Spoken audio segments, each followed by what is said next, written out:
ஆச்சி மசாலா. எந்த சமையலும் ருசி தேடும் ரகசியம். 20 ரூபாய்.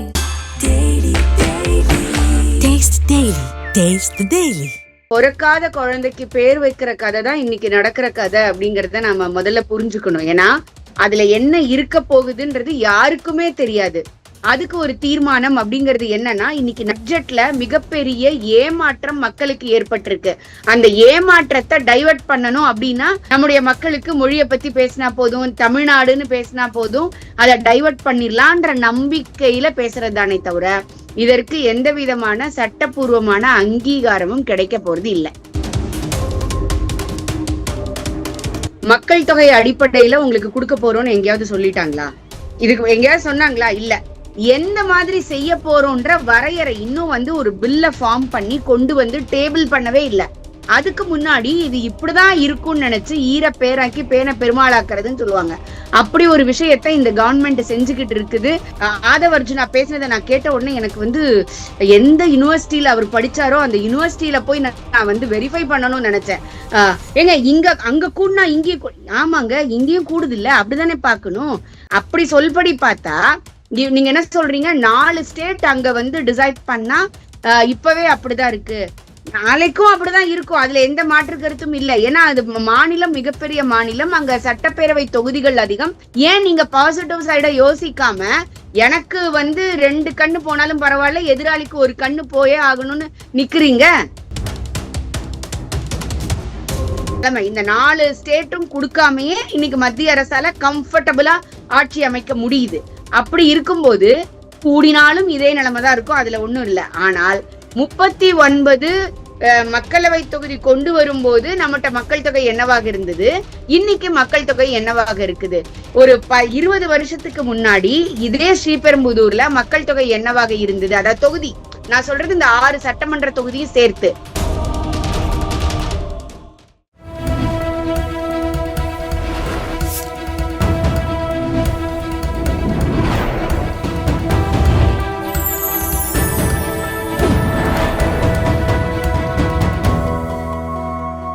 சேனல் 5 தமிழ் நேயர்களுக்கு வணக்கம்.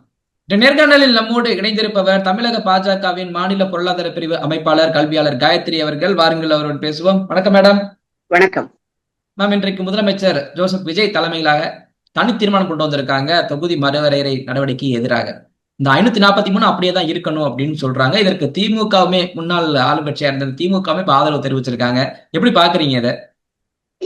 இதற்கு எந்த விதமான சட்ட பலமோ அரசியல் பலமோ அந்த சட்டசபையை தாண்டி இல்ல அப்படிங்கறத நாம புரிஞ்சுக்கணும்.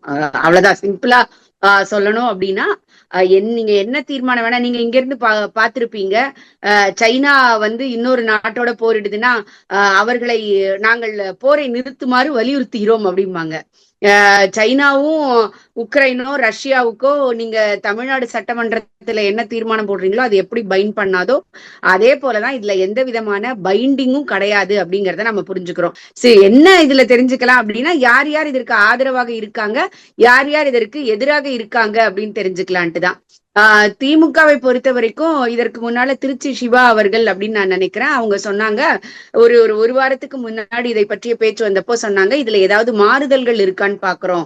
சட்டத்துறை அமைச்சர் ரகுபதியாக இருக்கட்டும், அவங்க என்ன சொன்னாங்கன்னா, அந்த இன்னும் அதாவதுங்க, பொறக்காத குழந்தைக்கு பேர் வைக்கிற கதை தான் இன்னைக்கு நடக்கிற கதை அப்படிங்கறத நாம முதல்ல புரிஞ்சுக்கணும். ஏன்னா அதுல என்ன இருக்க போகுதுன்றது யாருக்குமே தெரியாது. இல்லாத ஒரு விஷயத்த எப்படி இவங்க உருவாக்கி அதுக்கு ஒரு தீர்மானம் அப்படிங்கிறது என்னன்னா, இன்னைக்கு நாட்டுல நடக்கக்கூடிய பிரச்சனைகளை டைவர்ட் பண்றதுக்கு ஒரு சென்ட்ரல் கவர்மெண்ட்டை இவங்களும் ஒரு ஆயுதமாக பயன்படுத்துகிறார்கள். எப்படி இதுக்கு முன்னாடி இருந்த திமுக அரசு பாத்தீங்கன்னா மொழி அப்படின்னு பேசுவாங்க, மும்மொழின்னு பேசுவாங்க, ஹிந்திய திணிக்கிறாங்க. நீங்க ஏதாவது ஒண்ணு நடந்துகிட்டு இருக்கோம். கனிமொழி அக்கா ஏர்போர்ட்ல என்கிட்ட ஹிந்தியில பேசினாங்க. தூத்துக்குடியில அத்தனை பிரச்சனை நடந்துகிட்டு இருக்கும். ஸ்ரீவைகுண்டத்துல ஸ்டேட் பேங்க்ல ஹிந்தியில ஸ்கிரால் போச்சுங்க. அந்த மாதிரி எப்படி ஒரு டைவர்ட் பண்ற வித்தையோ அதேதான் இந்த பட்ஜெட்ல மிகப்பெரிய ஏமாற்றம் மக்களுக்கு ஏற்பட்டிருக்கு. அந்த ஏமாற்றத்தை டைவர்ட் பண்ணணும் அப்படின்னா நம்முடைய மக்களுக்கு மொழியை பத்தி பேசினா போதும், தமிழ்நாடுன்னு பேசினா போதும், அதை டைவர்ட் பண்ணிடலான்ற நம்பிக்கையில பேசுறதுதானே தவிர இதற்கு எந்த விதமான சட்டப்பூர்வமான அங்கீகாரமும் கிடைக்க போறது இல்லை. மேம் அவங்க சொல்றக்கூடிய கருத்து என்ன அப்படின்னா, மக்கள் தொகையை சீராக கட்டுப்படுத்திய தமிழ்நாடு போன்ற மாநிலங்களுக்கு இது வந்து மிகப்பெரிய வஞ்சிக்கும் செயல்பாடு. மக்கள் தொகை கணக்கு ஒழுங்காவே கட்டுப்படுத்தாத அந்த மாநிலங்களுக்குலாம் உயர்ந்துகிட்டே போச்சு அப்படின்னா எங்கள் உரிமை வந்து வஞ்சிக்கப்படுது இல்லை அப்படின்னு சொல்லி இந்த தீர்மானத்தின் போது பேசுறாங்க. இதை எப்படி பாக்குறீங்க? அதாவது தூங்குறவனே எழுப்பி விடலாம், தூங்குற மாதிரி நடிச்சுக்கிட்டே இருக்கிறவங்களே எப்படி எழுப்புறதுன்னு எனக்கு புரியல. மக்கள் தொகை அடிப்படையில உங்களுக்கு கொடுக்க போறோம்னு எங்கேயாவது சொல்லிட்டாங்களா? இதுக்கு எங்கேயாவது சொன்னாங்களா? இல்ல. ஆனால் அதே இதுல பாமகவை சேர்ந்த ஒரு எம்எல்ஏ ஒருத்தர் அதை ரீட் பண்றாரு. நாங்க ரீட் பண்ணா, டைரக்டா ரீட் பண்ணா நீங்க வந்து பிஜேபி சப்போர்ட் பண்ணுதுன்னு நீங்க சொல்வீங்க. ஆனால் பாமக உங்களுக்கு தெரியும், ஒரு சில இடங்கள்ல எதிர்ப்பாங்க, ஒரு சில இடத்துல ஆதரிப்பாங்க. எல்லா விஷயங்களையும் சென்ட்ரல் கவர்மெண்ட் அவங்க ஆதரிச்சிட மாட்டாங்க. நீங்க நிறைய விஷயங்கள்ல பாத்திருப்பீங்க. அந்த எம்எல்ஏ அவர் வந்து ரீட் பண்றாரு. எலெக்ஷன் டைம்ல அமித்ஷா அவர்களும் நம் மோடி அவர்களும் என்ன பேசுனாங்கன்றத சொல்றாரு. மக்கள் தொகையை கட்டுப்படுத்துவதில் சதர்ன் ஸ்டேட்ஸ், தமிழகம், ஆந்திரா, கேரளா, கர்நாடகா, தெலுங்கானா, கோவா, பாண்டிச்சேரி உட்பட எல்லா இடங்களும் மக்கள் தொகையை கட்டுப்படுத்தி இருக்காங்க. அதனால மக்கள் தொகை அடிப்படையில் விகிதாச்சாரம் அமைந்தால் அவர்களுக்கு வந்து இழப்பியாக இருக்கும். அப்படி ஒரு செயலை பாஜக செய்யாது அப்படின்னு சொல்லிட்டாங்க. ஆனால் எந்த மாதிரி செய்ய போறோம்ன்ற வரையறை இன்னும் வந்து ஒரு பில்ல ஃபார்ம் பண்ணி கொண்டு வந்து டேபிள் பண்ணவே இல்லை. அதுக்கு முன்னாடி இது இப்படிதான் இருக்கும்னு நினைச்சு ஈர பேராக்கி பேனை பெருமாளாக்குறதுன்னு சொல்லுவாங்க. அப்படி ஒரு விஷயத்த இந்த கவர்மெண்ட் செஞ்சுக்கிட்டு இருக்குது. அதுக்கு வந்து சட்டசபையினுடைய நேரமும் உங்களுடைய என்னுடைய வரிப்பணமும் வீணாயிட்டு இருக்கு அப்படிங்கிறதையும் நாம புரிஞ்சுக்கணும். ஏன்னா மக்கள் தொகை அடிப்படையில இல்லைன்னு சொல்லிட்டாங்க. விகிதாச்சார அடிப்படை வரும்போது ஆட்டோமேட்டிக்கா இன்னைக்கு அந்த இவங்க சொல்றாங்க, நம்ம விஜயகாந்த் அவர்களுடைய மனைவி பிரேமலதா விஜயகாந்த் சொல்றாங்க, அப்படி வரும்போது நமக்கு வந்து 57 வரைக்கும் வரதுக்குள்ள வாய்ப்பு இருக்குதுன்னு சொல்றாங்க. நீங்க சர்வசாதாரணமா நினைச்சு பாருங்க, என்னுடைய தொகுதி வந்து ஸ்ரீபெரும்புதூர் தொகுதி. 25 லட்சம் பேருக்கு மேல இன்னைக்கு இருக்கிறாங்க. 25 லட்சம் பேருக்கு மேல ஒரு எம்பி அப்படின்னு வரும்பொழுது எம்பி நிதியில 6 தொகுதியில எந்த தொகுதிக்கு கொடுப்பீங்க? இப்போ 4 தொகுதி, 5 தொகுதி, 6 தொகுதியுமே தாவாக்க கிட்ட இருக்குது. அப்போ டிஆர் பாலு அவருடைய பணத்தை வந்து இந்த 6 தொகுதிக்குமே கொடுக்காம போயிடுவாரா? யோசிச்சு பாருங்க. அப்போ இந்த மக்களை கணக்கீடு பண்ணி அதன் விகிதமாக பிரிக்கும். இன்னைக்கு ஏற்கனவே தமிழகத்திலேயே பல வருஷமாக நீங்க பாக்குறீங்க, ரிசர்வேஷன் தொகுதியுமே மாற்றப்படவே இல்லை. ரிசர்வேஷன் தொகுதி அதுக்கப்புறம் நீங்க எத்தனை வருஷம் ஆயிடுச்சு? 25 வருஷத்துக்கு மேல அப்படியே நம்ம வச்சிருக்கிறோம். இன்னைக்கு மக்கள் தொகை மாறி இருக்காதா? மக்கள் இடம் மாறி இருக்கிற மாட்டாங்களா? அந்த இடத்தோட ஜியோகிராபி இன்னைக்கு மாறி இருக்காதா? அப்படி மாறி இருக்கும்போது அதற்கு தகுந்தாற் போல நீங்க அதை செய்ய வேண்டிய கட்டாயம் இல்லையா? எதையுமே இப்ப நீங்க எதனால இதற்கு முன்னாடி நம்ம தமிழ்நாடுல எத்தனை டிஸ்ட்ரிக்ட் இருந்ததுங்க? இன்னைக்கு எத்தனை டிஸ்ட்ரிக்ட் இருக்குதுங்க? இன்னமும் டிஸ்ட்ரிக்ட ஏங்க பிரிச்சு கேட்டுக்கிட்டு இருக்கிறாங்க? தஞ்சாவூர்ல கும்பகோணம் இருக்கு. கும்பகோணம் வந்து பேரூராட்சி நகராட்சின்னு சொல்லிட்டு இருந்தாங்க. எனக்கு டிஸ்ட்ரிக்டா கொடுன்னு பேசிக்கிட்டு இருக்கிறாங்க. அரியலூர் எப்படிங்க பெரம்பலூர் பிரிஞ்சுது? யோசிச்சு பாருங்க. அப்படி ஒவ்வொரு டிஸ்ட்ரிக்ட்டுக்கும் ஏன் பிரியுது? நிர்வாகத்துக்கு நமக்கு தேவைப்படுதுன்னு. அதே போல மாநிலங்கள் இருக்கக்கூடிய மக்கள் உன்னோட ரெப்ரசன்டேஷனுக்கு அதிகப்படுத்துது. அதாவது இவர் ஆதவ் அர்ஜுனா பேசினதை நான் கேட்ட உடனே எனக்கு வந்து எந்த யூனிவர்சிட்டியில அவர் படிச்சாரோ அந்த யூனிவர்சிட்டியில போய் நான் வந்து வெரிஃபை பண்ணணும்னு நினைச்சேன். ஏங்க அங்க கூடுனா இங்கேயும் ஆமாங்க, இங்கேயும் கூடுது இல்ல, அப்படிதானே பாக்கணும். அங்க 50 கூடுச்சுன்னா இங்கேயும் 30 கூடும். ஏன்னா இங்க 39 சட்டசபை இருக்குது. அங்க நீங்க அதை யோசிக்கணும்ல. இங்க 39 மக்களவை இருக்குது, 234 இருக்குது. யூபியில எவ்வளவு சட்டப்பேரவை தொகுதி இருக்குதுன்னு நம்ம பார்க்கணும்ல. அப்ப அதுக்கு தகுந்த பர்சன்டேஜ்ல அது இன்க்ரீஸ் ஆகும், இதுக்கு தகுந்த பர்சன்டேஜ்ல இது இன்க்ரீஸ் ஆகும்ல. அப்படி சொல்படி பார்த்தா நீங்க என்ன சொல்றீங்க? 4 ஸ்டேட் அங்க வந்து டிசைட் பண்ணா இப்பவே அப்படிதான் இருக்கு, நாளைக்கும் அப்படிதான் இருக்கும். அதுல எந்த மாற்று கருத்தும் இல்லை. ஏன்னா அது மாநிலம், மிகப்பெரிய மாநிலம். அங்க சட்டப்பேரவை தொகுதிகள் அதிகம். சட்டப்பேரவை தொகுதிகளுக்கு தகுந்த மாதிரி வந்து உங்களுக்கு மக்களவை தொகுதிகளும் அதிகம் அங்க. அப்போ இங்க 39 இருந்த இடத்துல கூட 20 வந்தா 6 தொகுதிக்கு பதிலா 4 தொகுதி வராதா? அப்ப அந்த 4 தொகுதிகளுக்கு இன்னும் நிறைய நம்ம வந்து ஃபண்டு கிடைக்காதா? அதன் மூலமாக மத்திய அரசிட்ட இருந்து ஃபண்டு வாங்கி இங்க நல்லது செய்ய முடியாதா? ஏன் நீங்க பாசிட்டிவ் சைட யோசிக்காம எனக்கு வந்து 2 கண்ணு போனாலும் பரவாயில்ல, எதிராளிக்கு 1 கண்ணு போயே ஆகணும்னு நிக்கிறீங்க? மேடம், இதுல எனக்கு முக்கியமான ஒரு கேள்வி என்ன அப்படின்னா, இதுல இன்றைக்கு பேசும்போது மகளிருக்கான 33% இட ஒதுக்கீடு, அதை நீங்க இந்த தொகுதி மறுவரையறை கணக்கீட்டுக்காக வெயிட் பண்ணாதீங்க. இது தனியா இப்ப 543 தொகுதி இருக்குல்ல, அதுல கொண்டு வந்துருங்க. ஏன் அதுக்கு வெயிட் பண்றீங்க? அப்ப இதையும் வச்சு நீங்க சுத்தி விட பாக்குறீங்களா அப்படின்ற மாதிரி ஒரு கேள்வி விமர்சனத்தை வைக்கிறாங்க. இல்ல, நான் இதை அக்செப்ட் பண்ணிக்க மாட்டேன். ஏன்னா இது 2011 அப்புறம் நமக்கு இன்னைக்கு 15 வருஷம் ஆயிடுச்சு. இப்பதான் மக்கள் தொகை கணக்கெடுப்பு நடத்திட்டு இருக்கிறாங்க. இப்பயுமே நீங்க பாருங்க, இது பெண்களுக்கு உள்ள தொகுதின்னு வச்சிருப்பாங்க. ஆனா அங்க பெண்களுடைய எண்ணிக்கை கம்மியாக இருக்கலாம். அப்ப எங்க ரெப்ரசன்டேஷன் வேணுங்கிறது கூட நாங்க டிசைட் பண்ண முடியாதா? யோசிச்சு பாருங்க. அதாவது அரசியல் களமே அப்படிதான் இருக்குது. இது இந்த கட்சி அந்த கட்சின்னு இல்ல, எல்லா கட்சிகளும். ஒரு சாதாரணமா ஒரு நிகழ்ச்சி பாருங்களேன், 20-25 பேர் மேடையில இருந்தாங்கன்னா 2 பெண்கள் அங்க மேடையில இருந்தாலே அதிகம். அவர்கள் அரசியலில் பலம் வாய்ந்த நபர்களாக இல்லாதவரை அவர்களுக்கு முன் வரிசையில ஒரு இருக்கை கூட கொடுப்பதற்கு இந்த ஆண் வர்க்கம் தயாராகவே இருக்காது. அரசியல்ல எல்லா இடங்களையும் தயாராக இருக்க மாட்டாங்க, அரசியல்ல இன்னும் அதிகம். நீங்க போட்டி போட்டு வந்தே ஆகணும், வேற வழியே இல்லை. நீ எனக்கு இடத்தை தான், நான் பெக் பண்ற இடத்துல நான் இல்ல, இது என்னோட உரிமை குடுன்னு நான் கேட்கிறேன். 33% கொடுக்கணும் அப்படிங்கும் போது எது உங்களை தடுக்குது? எதையாவது வச்சு இன்னும் கொஞ்ச நாள் நம்ம தள்ளி போட்டுற மாட்டோமா? இது நடந்துராம போயிடாதா அப்படின்ட்டு மத்திய அரசை குறை சொல்பவர்கள் இன்னைக்கு மத்திய அரசுல எத்தனை பெண்கள் இருக்காங்கன்னு பாருங்க. இதே சட்டப்பேரவையில எத்தனை பேர் இருக்காங்கன்னு பாருங்க. இதற்கு முன்னாடி இருந்ததை விட கூட 4 பேர் இன்னைக்கு இருக்காங்க. நம்ம அது இல்லைன்னு சொல்லல. அது சௌமியா அன்புமணியாக இருக்கலாம், அல்லது பிரேமலதா விஜயகாந்த் அவர்களாக இருக்கலாம், இல்ல தாவேகாவினுடைய 4-5 பேராக இருக்கலாம். அதை தவிர நீங்க என்ன சொல்ல முடியும்? அப்படியே கொடுத்தாலும் நீங்க அவங்களுக்கு என்ன கொடுத்துருவீங்க? இதுதான் முதல் முறையாக எனக்கு தெரிஞ்சு சென்ட்ரல் கவர்மெண்ட்ல பெண்களுக்குன்னு சொல்லி எஃப்எம் அம்மாவுக்கு முதல் முறையாக முழுநேர ராணுவ அமைச்சர் கொடுத்தாங்க, முழுநேர பினான்ஸ் மினிஸ்டர் கொடுத்தாங்க. இந்திய வரலாற்றில் முதல் முறையாகன்னு சொல்ற மாதிரி இந்திய சுதந்திரம் அடைஞ்ச பிறகு முதல் முறையாக எஃப்எம் இவங்கதான் நிர்மலா சீதாராமன் அம்மா தான் முதல் முறையாக முழு நேரமா 2மே பதவி வகிச்சிருக்காங்க. அதே போல நீங்க பாத்தீங்கன்னா தமிழகத்துல முதல் முறையாக ஒரு தொழில்துறை ஒரு பெண்ணுக்கு கொடுத்திருக்குது. இல்லைன்னா என்ன கொடுத்திருப்பாங்க? பெண்கள் மேம்பாட்டுத்துறை, சமூக நலத்துறை, இப்படிதானே பெண்களுக்கு கொடுத்துட்டு இருந்தாங்க. எந்த அரசியல் அங்கீகாரமும் கொடுப்பதற்கு இங்க யாருமே தயாராக இல்லை. அப்ப அந்த சூழலை உருவாக்கணும்னு மத்திய அரசு நினைக்கும் போது ஏதாவது ஒண்ணு சொல்லி நம்ம அதை தடுத்துற மாட்டோமா அப்படிங்கறதுலதான் மொத்த பேருடைய கவனமும் இருக்கு. ஆனால் பேச்சு ஒன்றும் செயல் ஒன்றாகவும் இருக்கு. பெரியார் மண்ணுமாங்க, பெண் விடுதலைன்னு பேசுவாங்க.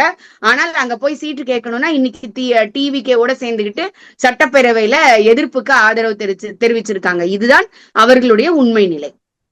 மேம், இப்போ இன்றைக்கு தீர்மானத்தின் போது பேசுறாங்க, இந்த மாதிரியான செயல்பாடு, இந்த தொகுதி மறுவரையறைகள் மூலமாக தென் மாநிலங்களை வஞ்சிக்கிறது செயல்பாடானது கூட்டாட்சி தத்துவத்தை பலவீனப்படுத்தும், நம்மளுடைய கூட்டாட்சியை சிதைச்சிரும் அப்படின்ற மாதிரி ஒரு கருத்தை முன்வைக்கிறாங்களே, இது செய்யறதுனால ஏன் கூட்டாட்சி தத்துவத்தை, இது ஒரு மிரட்டல் மாதிரியான ஒரு கருத்துன்னு வச்சுக்கலாமா? கூட்டாட்சி தத்துவத்துல அதாவது இந்த திராவிட கட்சிகள் ஒரு காலத்துல பேசிட்டு இருப்பாங்க, மத்தியில் கூட்டாட்சி மாநிலத்தில் சுயாட்சி அப்படின்னு. அதாவது உங்களுக்கு வந்தா தக்காளி சட்னி, எனக்கு வந்தா ரத்தம் அப்படின்னு சொல்லிட்டு அந்த மாதிரி தான். அதனாலதான் இவர்கள் தோற்ற பல காரணிகள்ல அதுவும் ஒண்ணு அப்படின்னு நான் சொல்லுவேன். சோ அப்படி இருக்கும்போது இங்க இந்த கூட்டணி சுயாட்சி இதெல்லாமே பேசு பொருள் அல்ல. நீங்க செய்யும் போதுதான் மக்கள் நம்புவாங்க. 2வது முறையாக தனிப்பெரும் மெஜாரிட்டியோட பிஜேபி வந்த பொழுது பஞ்சாபில் இருக்கக்கூடிய ஒரே ஒரு கட்சி, ஒடிசாவில் இருக்கக்கூடிய ஒரே ஒரு எம்பிக்களுக்கு கூட எம்பி பதவி கொடுத்து அழகு பார்த்தது மத்திய அரசு. அப்போ இங்க மெஜாரிட்டியா மைனாரிட்டியாங்கிறது இல்ல, how for you are doing inclusive politics அப்படிங்கிறது தான். ஆனால் இண்டி கூட்டணி நீங்க எடுத்துக்கிட்டீங்கன்னா எல்லா மாநிலத்திலையும் பாருங்க, காங்கிரஸ் கேரளால காங்கிரஸும் சிபிஐயும் முட்டிக்குவாங்க. ஆனா காங்கிரஸை தாண்டி கன்னியாகுமரிக்கு வந்தா 2 பேரும் சேர்ந்துக்குவாங்க. வெளியில பாருங்க, திரிணாமுல் காங்கிரஸும் சிபிஐயும் காங்கிரஸும் வெஸ்ட் பெங்கால்ல அடிச்சுக்குவாங்க, கொலை செய்யற அளவுக்கு போவாங்க. ஆனால் வெளியில வந்தா நாங்கெல்லாம் இண்டி கூட்டணியில ஒண்ணுமாங்க. பஞ்சாப்ல தனிமாங்க, டெல்லியில தனிமாங்க, மத்த இடத்துல ஆம் ஆத்மி கூட கூட்டுமாங்க. சோ இது மாதிரி முன்னுக்கு பின்னா முரணா இந்த கூட்டாட்சி சுயாட்சி இதெல்லாமே பேச்சு வேறாக செயல் வேறாக இருக்கும் பொழுது மக்கள் யாரும் அதை நம்புறதுக்கு தயாராகவே இல்லைங்க. மேம், இதே நேரத்துல இன்னொரு விமர்சனம், இந்த மாதிரியான ஒரு தொகுதி மறுவரையறையை கொண்டு வர காரணம் வட மாநிலங்கள்ல மட்டும் இருந்தா போது நம்ம வெற்றி பெற்றுக்கலாம், தென் மாநிலங்களுக்கு போகவே தேவையில்லை. பாஜக இதை ஒரு மிகப்பெரிய ஒரு கேமா பிளே பண்ணுது. நம்ம வட மாநிலத்தை மட்டும் ஏற்றி வச்சுட்டோம் அப்படின்னா 800 சொல்ற வருது அப்படின்னா ஒரு 500 எடுத்துட்டோம்னா போது வட மாநிலங்களே நம்ம இங்கேயே நம்ம தென் மாநிலங்களுக்கு போகவே தேவையில்லை, ஓட்டு கூட கேட்க வேண்டாம், இங்க நம்ம ஜெயிச்சா மட்டும் போதும் அப்படின்னு நிலைப்பாட்டுல பாஜக இந்த கேமை பிளே பண்ணுன்னு சொல்றாங்களே, இது அந்த அளவுக்கு எப்படி நீங்க இது கருத்து என்ன எதிர்கருத்து சொல்ல விரும்புறீங்க? இன்னைக்குமே அப்படிதானேங்க இருக்குது. நீங்க யோசிச்சு பாருங்க. அதாவது என்னவோ இது வந்த உடனே அப்படியே மலைய புரட்டி தனியா நடந்துடுற மாதிரி பேசுறாங்க. அதுல வேற அவங்க சொன்னாங்க, அண்ணாதுரை என்று சொன்னாரோ வடக்கு வாழ்கிறது தெற்கு தேய்கிறதுன்னு, இதெல்லாம் தேஞ்சு போன ரெக்கார்டுன்னு நான் சொல்லுவேன். அதுல வேற வந்து நீங்க சொன்ன இதே விஷயத்த ஆதவ அர்ஜுன் அவர்களும் பேசினதை நான் கேட்டேன் நினைக்கிறேன். அது அவர் தான் பேசினாருன்னு நினைக்கிறேன். இப்பயுமே அப்படிதானங்க இருக்குது. நீங்க வந்து கர்நாடகால அவங்க ஆட்சியில இல்ல, கேரளால அவங்க ஆட்சியில இல்ல, தமிழகத்துல ஆட்சியில இல்ல, தெலுங்கானால ஆட்சியில இல்ல, இப்ப மத்தியில ஆட்சியில இருக்காங்களா இல்லையா? அப்ப அதுல வேற ஒரு அறிவாளி ரொம்ப பெருசா சொன்னாரு, வந்து 534 இருக்கும் பார்லிமெண்ட்டை வந்து 879 பேர் இருக்கக்கூடிய இடமாக மாற்றி அமைக்கும் போதே தெரியும் ஒரு உள்நோக்கம் இருக்கும்ட்டு. அதுக்குதான் பாஜகவினுடைய எம்எல்ஏ ரொம்ப அழகா பதில் சொன்னாரு. ஒரு ஹஸ்பண்ட் அண்ட் ஒய்ஃப் கல்யாணம் ஆகி குடுத்தனம் போகும்போதே ஒரு வீடு கட்டுறீங்கன்னா வந்து ஹாலும் கிச்சனும் மட்டும் வச்சு கட்ட மாட்டீங்கல்ல, ஒரு 2 பெட்ரூம் இருக்க மாதிரி கட்டினா தானே நாளைக்கு ஒரு குழந்தை பிறந்தா வீட்டுக்கு யாராவது வந்தா தேவைன்னு ஒரு ஃபியூச்சரிஸ்டிக்கா யோசிக்க கூடாது. அதாவது நீங்களே யோசிக்க மாட்டீங்கன்னாலும் நாடும் அப்படியே உங்களை மாதிரி யோசிக்க கூடாதுன்னு நீங்க நினைக்கிறீங்க. அதனாலதான் ஒரு 1000 பேர் உட்கார்ற மாதிரி இடத்துல 500 பேர் கூட உட்காரலாம். ஆனா 500 பேர் இருக்கிற இடத்துல இப்ப இடிச்சுட்டு இன்னொன்னு கட்டுவீங்களா? என்ன ஒரு அறிவாளித்தனம் அவங்களுக்குன்னு எனக்கு புரியவே இல்லை. சோ இன்னைக்கே இப்படிதான் இருக்குது நிலைமை. இந்த 4 ஸ்டேட்டும் கொடுக்காமையே இன்னைக்கு மத்திய அரசால கம்ஃபர்டபுளா ஆட்சி அமைக்க முடியுது. அப்படி இருக்கும்போது கூடினாலும் இதே நிலைமைதான் இருக்கும், அதுல ஒண்ணும் இல்லை. ஆனால் அப்படி கூடும் பொழுது தமிழகத்திற்கு அதிக பிரதிநிதித்துவம் கிடைக்கும், பணம் சென்ட்ரல் கவர்மெண்டோட ஃபண்ட் நிறைய வரும், மக்களுடைய பிரச்சனைகளை அதிகமாக எடுத்துக்கொள்ளப்பட்டு அங்க நம்ம எடுத்துட்டு போய் அதற்கு தேவையான சொல்யூஷனை கிடைக்கிறதுக்குரிய வாய்ப்புகள் நமக்கு கிடைக்கும். இன்னைக்கு 39 கொண்டு வரும்போது மக்கள் தொகை என்ன, இன்னைக்கு அதே இருக்கட்டுமே, நம்ம மக்கள் தொகை குறைஞ்சதாவே நம்ம வச்சுக்கலாங்க. ஆனால் 39 மக்களவை தொகுதி கொண்டு வரும்போது நம்மகிட்ட மக்கள் தொகை என்னவாக இருந்தது, இன்னைக்கு மக்கள் தொகை என்னவாக இருக்குது?